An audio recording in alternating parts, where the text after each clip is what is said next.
Well, I'm still really trying to figure out how this tax reform bill is anti-North. Well, my thoughts about it on this issue is that, first of all, the bill itself is not a single bill. It's actually four in one.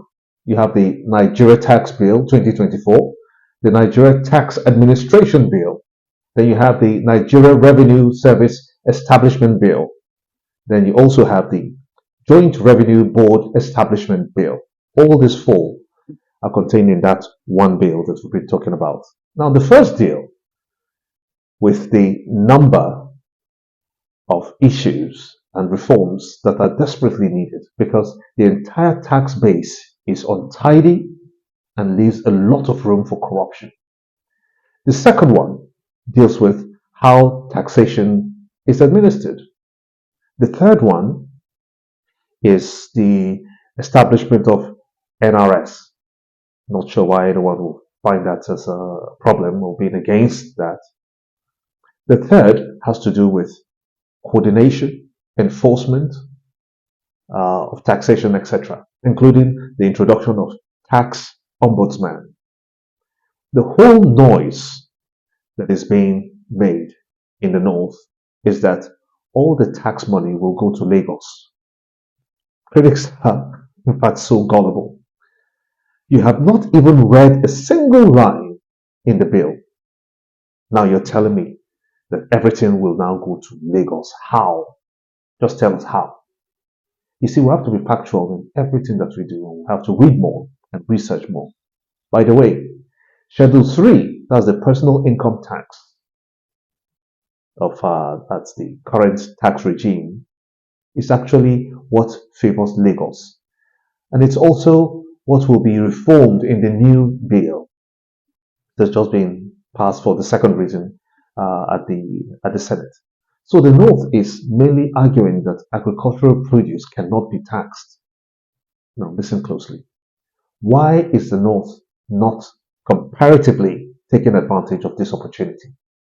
So the North has all the farms in Benue, in Jos, in Kano, Taraba, everywhere in the North is arable, yet not making money off tax.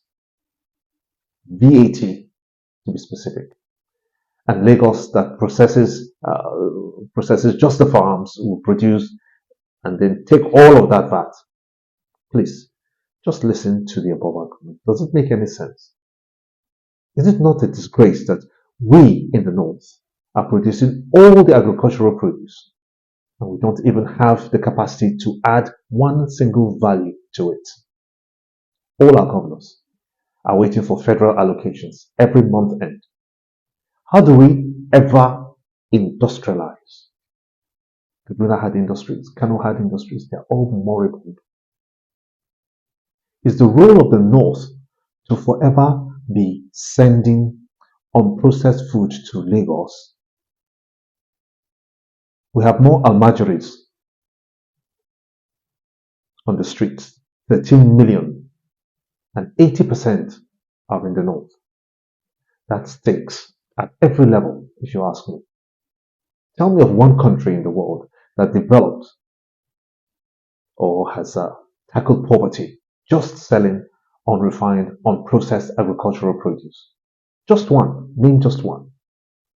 In the age of artificial intelligence and nanotechnology, we're still complaining that Lagos State is taking all the tax.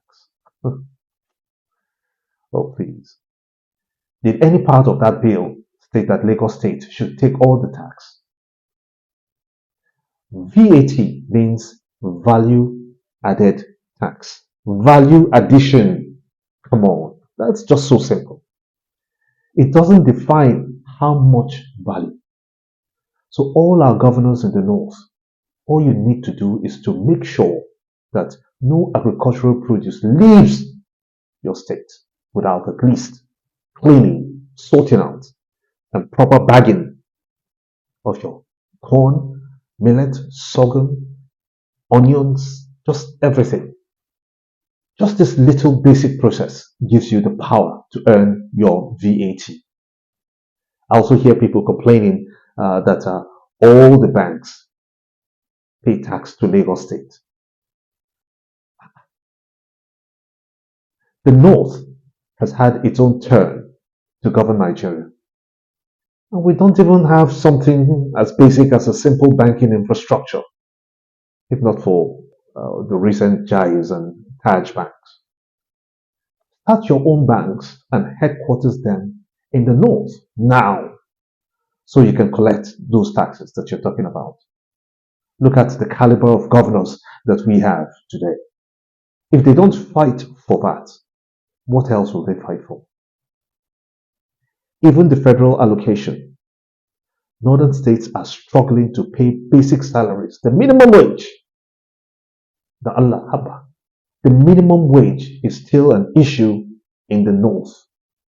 Come on, Haba.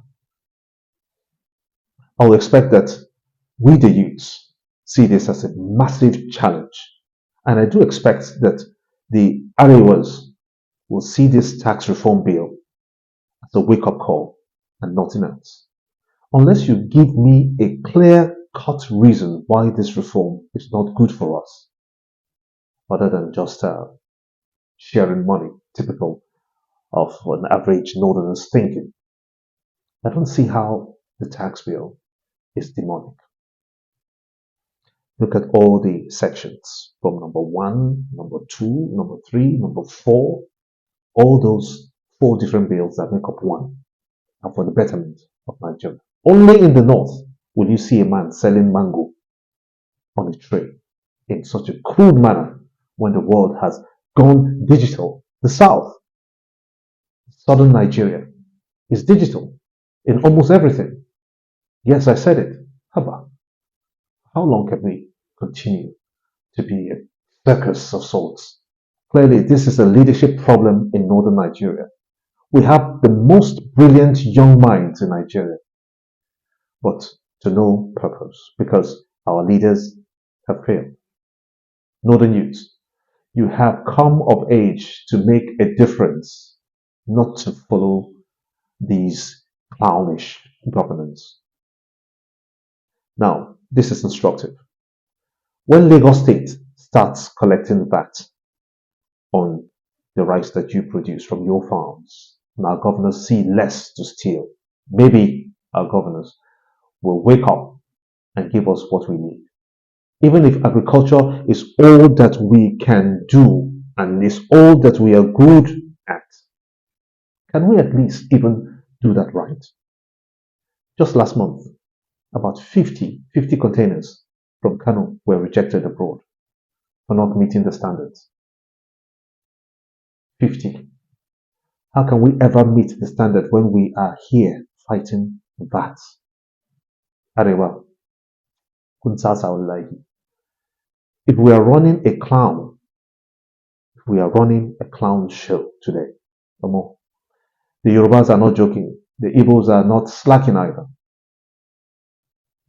It is sad enough that without a single rice farm, the largest rice mill in West Africa, you hear me? The largest rice mill in West Africa is in Lagos State and is set up by the Lagos State government. What are the northern governors doing?